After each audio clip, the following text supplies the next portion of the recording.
Hello there, one and all, and thanks very much for tuning into episode 507. I'm laughing because I'm reading the live comments that are already coming through, but I shouldn't do that because a lot of people are not watching, will not be watching live. Most of you will not be watching live, and you will not know what on earth it is that I'm laughing about. So I should say thank you very much for tuning in, regardless of whether you're watching live or you're watching the recording.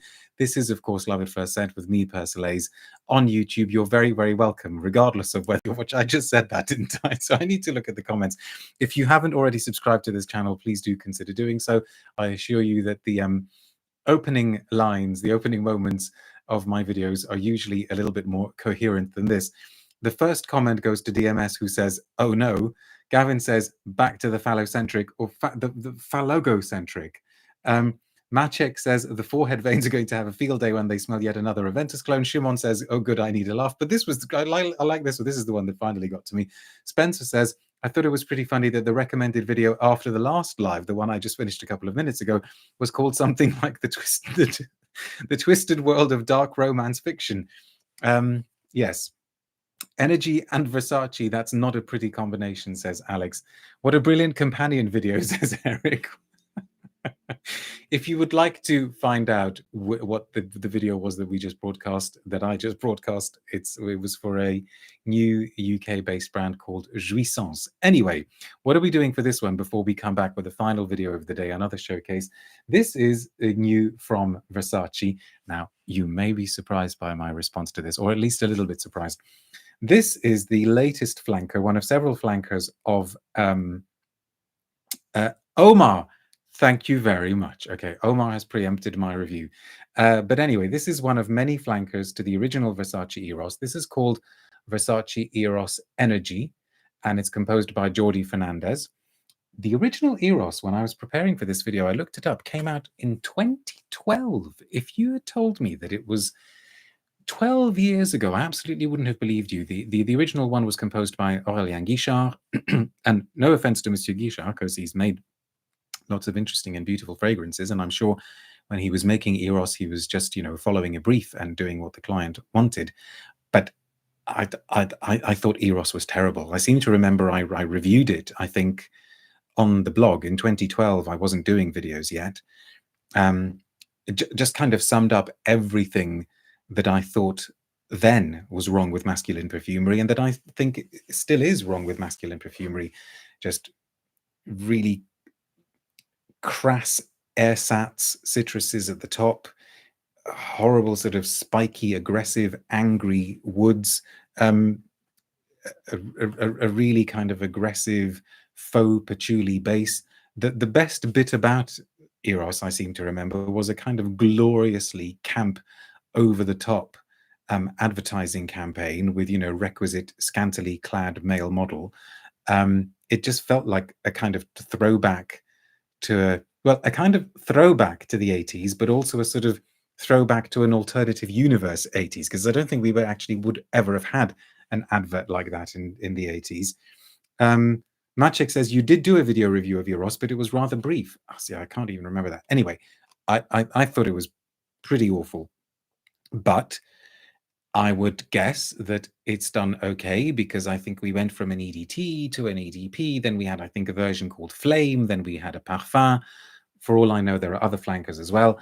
And now Alex says Eros was vile, very vile. I mean, it was a kind of, it was the lowest of low points. And I remember for a while just thinking that if ever I wanted to give an example of everything that I thought was, as I say, all of the sort of flaws in masculine perfumery, I'd just point them in the direction of Eros. So the only way is up, right? The bar is already set pretty much as low as it can go.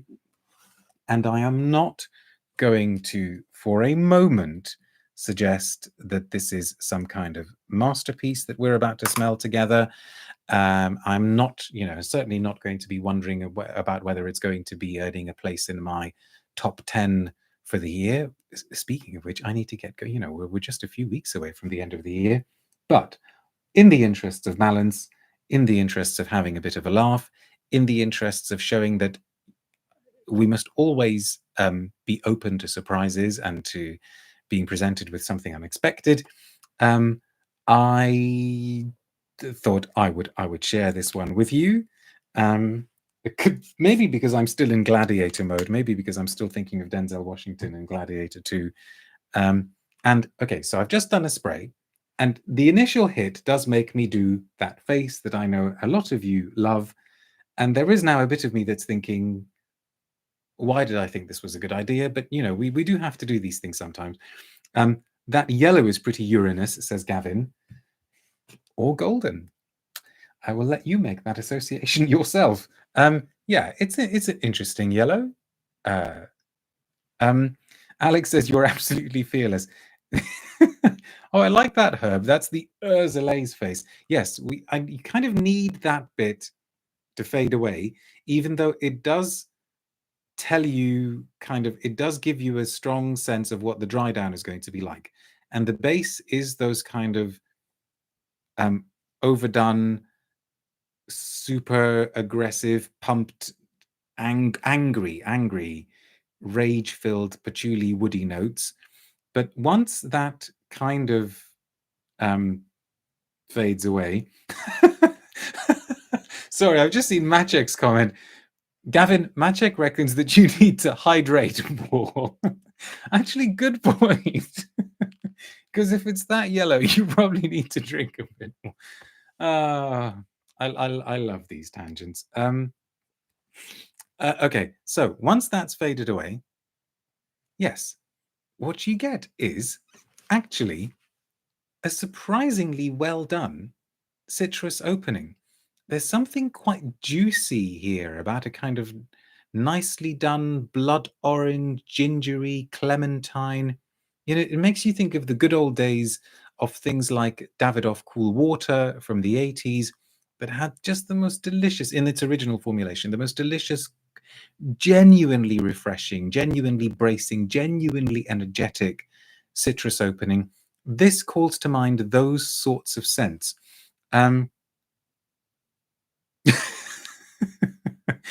Oriana, I've seen your comment. I'm not going to read these comments anymore. If you're watching the recording, click on enable live chat and read the comments and have a good laugh.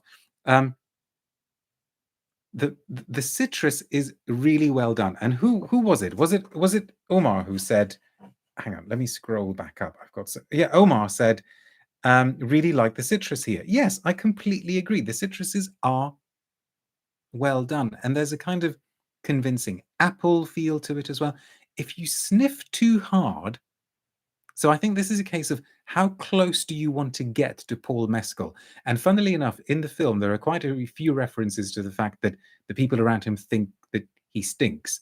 So maybe from a distance, if you're sort of standing downwind, you might get a whiff of some nice kind of citrusy oils that he's kind of cleansed himself with. But if you get too close, you might regret it. Although I'm allowing myself to get a little bit closer now. There is a pre-sprayed blotter, which I shall smell with great interest. Rachel says, just tuned in, you guys are hilarious. This is a Versace. Rachel, you need to watch the previous video. I was actually wondering if your name would pop up. You need to watch the Jouissance video. Please, please, please, when this is over, go back and watch that one and tell me what you think of it. But yes, this is a Versace. Right, so press release. It starts with this tagline that I don't actually understand. The perfection of nature captures the complexity of beauty.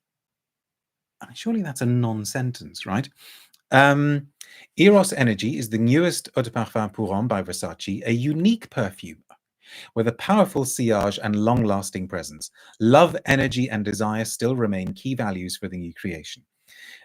Eros Energy is inspired by the breathtaking beauty of the Mediterranean coastline and deeply connected to the summer lifestyle of the house, the freshness of the scenery, the wildness of the air, and the luxuriousness of a Versace vacation. What on earth is a Versace vacation? I feel that maybe I don't actually want to know. It is the latest creation of the Eros family. Oh, there's a whole family of them. Can you imagine all these Eroses, Eri? A fresh wave of citrus and white amber that will empower you to be free-spirited and undeniably joyful, while staying loyal to the allure of Eros. So as long as you stay loyal to the allure of Eros, you are allowed to be free-spirited and undeniably joyful. Eros Energy is a fragrance that depicts strength, knowledge, and kindness. Oh, they had to get kindness in there, didn't they? Oh, that's a pandering to sort of 2024 sensibilities, isn't it? Strength, knowledge, and kindness. Passionate and master of himself, empowered and elegant. Throw in the kitchen sink. Okay, I'm enjoying the press release. What else? The juice, they say. Opening with a tantalizing burst of citrus brilliance. I will give them that. It is tantalizing. It offers a vibrant and uplifting start. The sun-kissed essence of Italian bergamot is enriched by the zesty notes of blood orange, lime, lemon, grapefruit, and mandarin, creating a refreshing, harmonious blend that radiates joyfulness, undeniably. Moving into the heart, pink peppercorn and blackcurrant bring a touch of intrigue and sensuality. Together with white amber, please enlighten us as to what this may be, they represent the passion and desire that are at the core of this fragrance. I wonder if kindness is going to get another look in. Patchouli finally adds depth and richness, while musk provides a soft and inviting aura that envelops you in a warm embrace. Oak moss adds an earthy and green facet, anchoring the fragrance in an empowering elegance, etc., etc. Now, this is the one for which Channing Tatum is the face, isn't it? And I think a little while ago on my Instagram, I did a sort of, because Michael Kors is now John Cortajarena, and Versace is Channing Tatum, and I did a Are We Team Channing or Team John? And Team John won, but not by a huge margin. I mean, if I had to pick, I think I would pick Team John. I know Madame Persolaise would pick Team John, if that counts for anything. Gavin says, laughing at kindness amongst all the other lingamy sounding words. Yes. Spencer says, pretty sure a Versace summer involves foam parties. Yes, I suspect you're right as well. Shimon says, that is a Versace summer. What that is? Which bit is it? Is it? Does it involve Channing Tatum? Right. Pre-sprayed blotter. I'm worried about doing this because I have a feeling that this is when it's all going to be. Gavin says, Channing Tatum, isn't there a film he's currently in that is not the best association with this? Oh, what film is he in? I don't know. I haven't seen anything he's done for ages. Okay. Pre-sprayed? Okay. It's not making the forehead go crazy, but it's doing that unpleasantly sweaty patchouli thing. You know what this is making me think of? I was at a meal, and I think I was the only guy at this meal, not unusual in the perfume world. And it was interesting that the women there were talking about passing strangers on the tube or standing behind a man on the escalator. And one of them said that this particular guy that they were behind, she said, you know, you could smell him, you could smell his body, but in a good way, you know, not in a bad way. And all of the other women immediately went, like, you know, tell it like it is, sister. I know exactly what you're talking about. And body smells, of course, I mean, a lot of it does depend on personal preference. Body smells can be very, very attractive, but also extremely unattractive, as we know. And I think the patchouli thing here, for me, falls into that unattractive body smell, but not excessively so. There is still a hint of that citrusishness. And you know the other thing that is worth mentioning? Jordi Fernandez has done this kind of thing for lots of other brands, and those other brands, a lot of them charge, I think, 3 times or 4 times as much as a Versace mainstream perfume goes. So that's interesting. Oh, Shimon says he's in a movie about sex slavery. I did not know this. As in like a serious film. Gavin says, Blink Twice, where he plays a sexual predator. Oh, I have heard about this, actually, on a holiday island, which somehow intersects with the sexy holiday feels of the press release. Yes. I wonder if Versace were if I don't get banned from YouTube for today's videos. Rita says, I've got to watch the other videos. I need to understand the phone party thing. Yes, you do. You do. Okay, so the opening is definitely better than the dry down. So have a fling with Channing, but then go back to your true love. Okay. Thank you very much for watching. Thank you very much for the laughs. I have a feeling the next video is going to be a lot more earnest, but we will be back. It's a showcase video for a brand that seems to be getting a lot of attention at the moment. Anyway, see you in a bit. Thanks for watching. Bye now.